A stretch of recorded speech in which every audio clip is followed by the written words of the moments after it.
Nice to meet you, everyone. My name is Sil. You can also call me Zifan. I'm a research scientist. I lead the CO team Safety Valve Alignment Lab.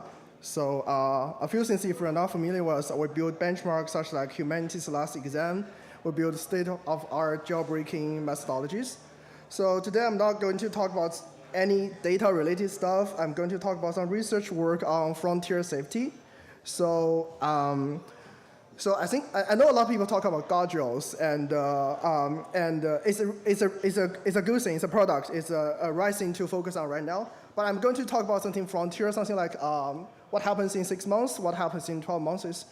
For example, like when we're doing defenses, we make a lot of simplification assumptions. Something like we have real specific task. You know what the risk is.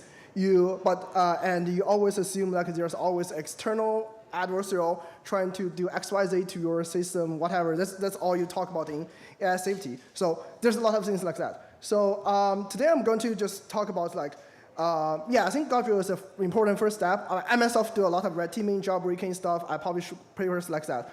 But I think most of the time, guardrails focus on the things like human and agent work together.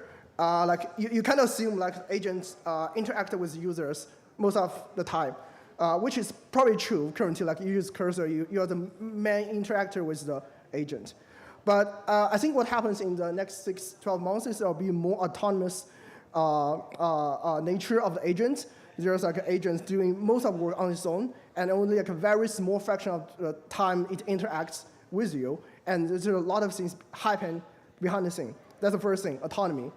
The second time is like a lot of cases for the ease of research or ease of product or something. We kind of simplify. There's only one agent you interact with for whatever task.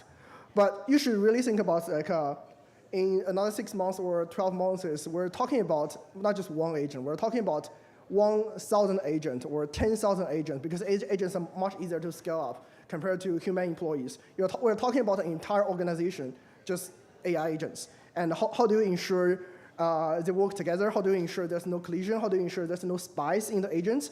Like threats coming from internally. So that's the next one. Like so there are going to be agents that aren't aligned with your goals, not aligned with your whatever regulations or whatever you want. So there's perhaps going to be AI scheming. There's going to be internal adversaries, internal spies in your organizations trying to do sabotage. So that's kind of the threats you want to focus on in the next 12 months. That's the next thing. My talk is super short, so I'm just trying to be as surface as possible.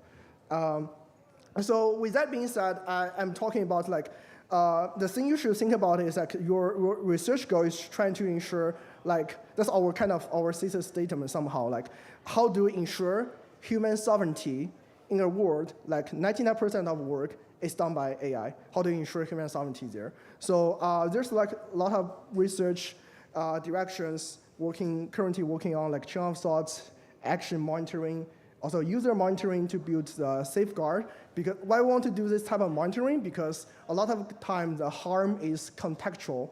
What I mean by that is like, for example, someone says, oh, agent placed an order of $1,000. That's kind of very malicious. But to be honest, $1,000 means different things for different people. For some people, $1,000 is just like nothing.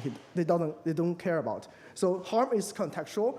And in a lot of time, you actually care about the actual product definition instead of, and how the model adhere to that product definition instead of just arbitrarily saying, oh, people shouldn't do that. For example, adult content. What if you build AI just particularly for that? That's just your product. So harm needs to be contextual and adhere to the product thing you're working on. And also, like there are going to be multi-agent collision, conflicts, and value elicitation. How do you ensure human can specify what it wants to the AI, such that AI act in a way aligned with human. So there's a lot of thoughts.